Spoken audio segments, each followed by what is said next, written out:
Okay, thank U. আচলতে বঁটা এটা প্ৰাপ্ত হলে খুবেই ভাল লাগে, আনন্দৰ মুহূৰ্ত সদায়।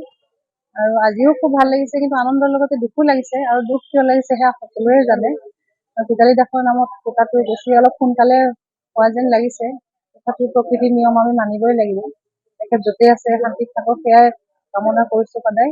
আৰু ভিতালী দাস আচলতে নামটো সদায় থাকিব, যেতিয়ালৈকে অসমীয়া ভাষাটো থাকিব, অসমীয়া গীত বিহু গীতবোৰ থাকিব, বিহুতো থাকিব, তেতিয়ালৈকে ভিতালী দাসৰ গীতবোৰ সদায় থাকিব, নামটো সদায় থাকিব। আৰু এইখিনি মুহূৰ্তত সেইটোৱে ক'ম যে এই বিহুৰ সময়তে তেখেত গ'ল আচলতে।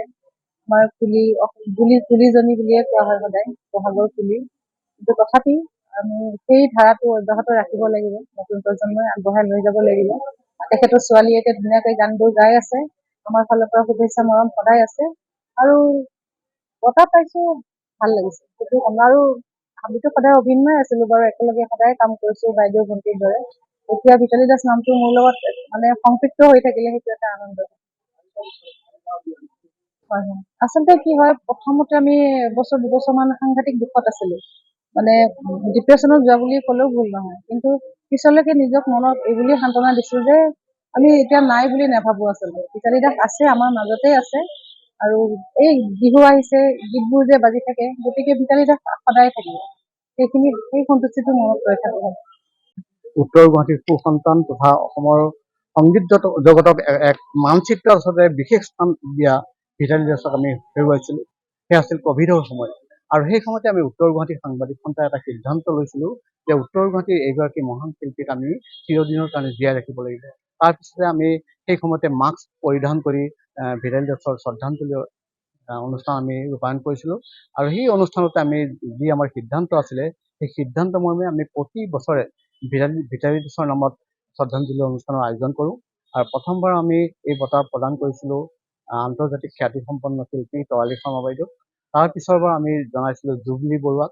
আৰু তাৰ যোৱাবাৰ আমি বিমান বৰুৱাক এই বঁটা প্ৰদান কৰিছিলো। আৰু আজি এই অনুষ্ঠানত আমি যিহেতু এই বঁটা নিৰ্মালী প্ৰদান কৰিছো। আৰু আজিৰ এই অনুষ্ঠানটোত আমাক বিশেষভাৱে সহায় কৰিছে উত্তৰ গুৱাহাটীৰ এখন আগশাৰী সংগীতৰ অনুষ্ঠান মূৰ্ছনা সংগীত মহাবিদ্যালয় আৰু উত্তৰ গুৱাহাটী সাংবাদিক সন্থাৰ যুটীয়া প্ৰচেষ্টাত আজি এই বিশেষ অনুষ্ঠানটো আমি ইয়াত অনুষ্ঠিত কৰিছো।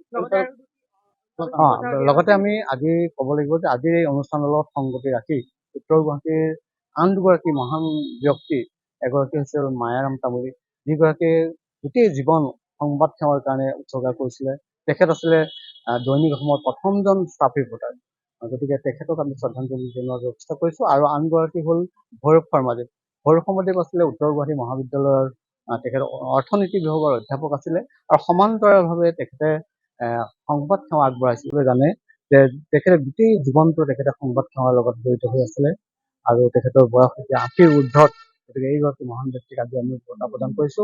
আৰু লগতে আনগৰাকী হৈছে গপেশ চন্দ্ৰ দাস।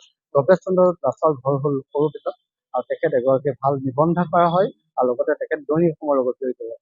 গতিকে এই তিনিটাকৈ বঁটা আজি আমি এই বিশেষ অনুষ্ঠানত প্ৰদান কৰিছো।